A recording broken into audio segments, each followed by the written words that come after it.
Hey friends, welcome back to Tech to AI. In my last video, we did a deep clean of the C drive, and many of you freed 30, 130, even 260 gigabytes of space on your PC. But after a few weeks or months, that space slowly starts disappearing again, right? Today, I'll show you a built-in Windows feature that can automatically clean a lot of that junk for you on a schedule, so your C drive doesn't silently fill up again. No third-party tools, completely free, and it works on both Windows 10 and Windows 11. Before we set this up, one important thing. If your C drive is already red and almost full, you should first do a proper deep clean. I've already made a full step-by-step video where I clean my own C drive from around 30 gigabytes free to almost 188 gigabytes by deleting hidden temp files, old app data, and huge folders from programs like video editors and games. I'll leave that video linked below and in the iCard. So the best sequence is, first watch that video to free up a big chunk of space. Then come back here and set up this automatic cleaning so your C drive doesn't get full again. Today's video is all about that set and forget step. Here's why this matters. When your C drive gets full, Windows struggles to run properly, apps and updates fail, and your system can lag or freeze. SSD performance can also drop. The issue is, Windows keeps adding junk files in the background but doesn't clean them properly. That's why you keep needing manual cleanup. But here's the good part. Windows already has a built-in feature that can automatically clean your system in the background. Think of it like a small cleaning robot inside your PC. You just set it once and it keeps removing unnecessary files on its own. The problem is, on most PCs, it's either turned off or not set up properly. So let's fix that. Let's get started.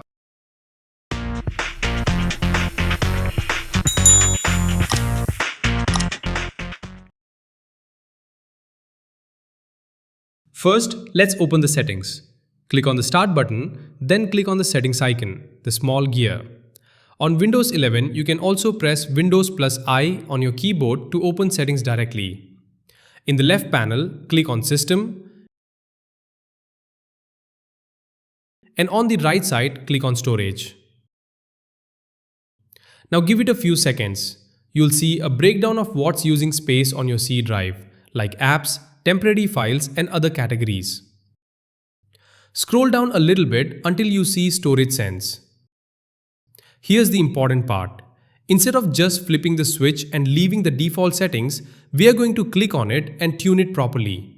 So click directly on Storage Sense. At the top, you will see a toggle called Automatic User Content Cleanup. Make sure it's turned on. This is your main power switch. If this is off, nothing else on this page will actually run.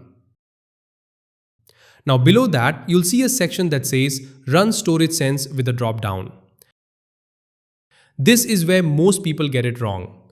Windows usually sets this to during low free disk space.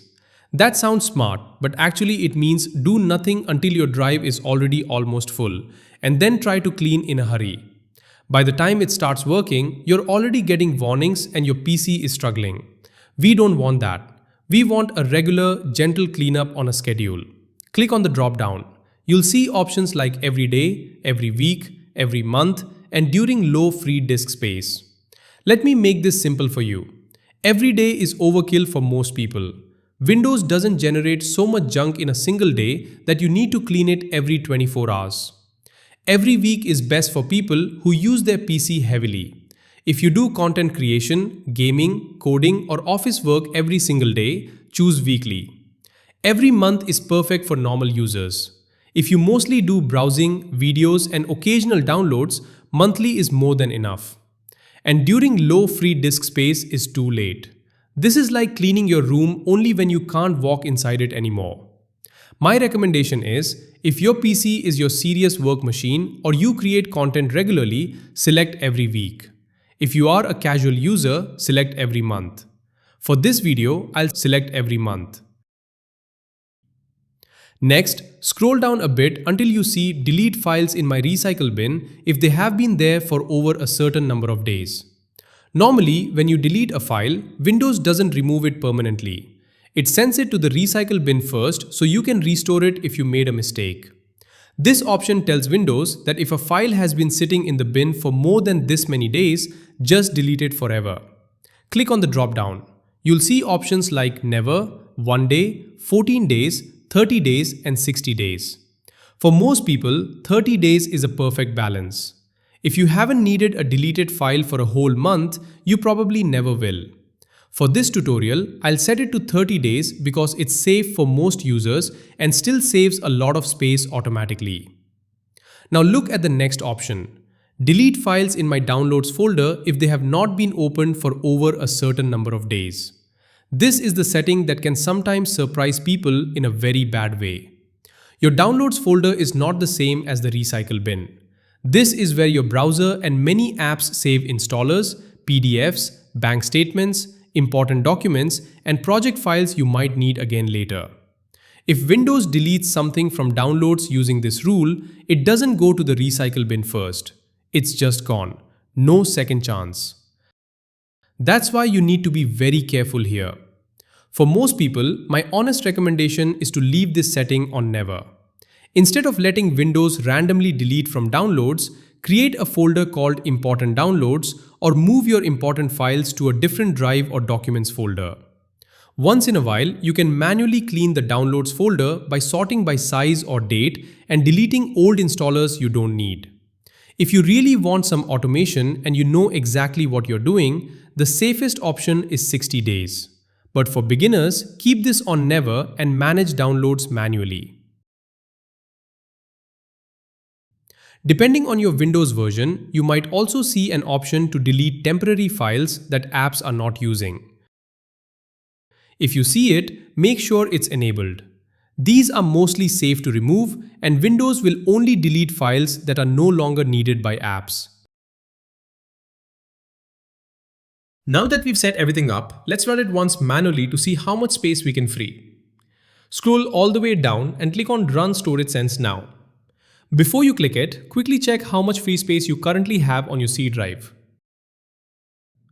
Then run it and let Windows clean up temp files, empty old recycle bin files, and remove other allowed junk.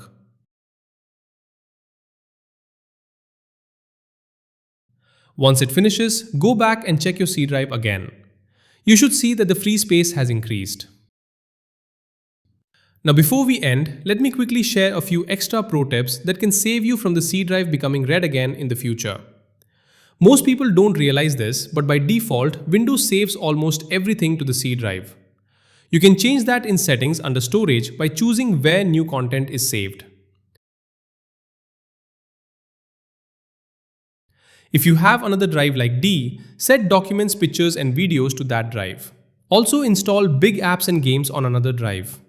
Heavy apps like video editors and games can easily eat tens or hundreds of gigabytes.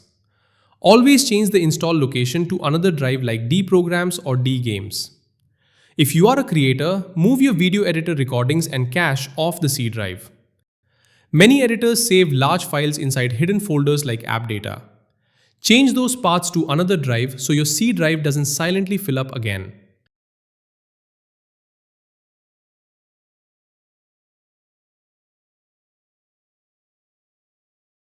And every few months, check your app data size by typing %appdata% in run.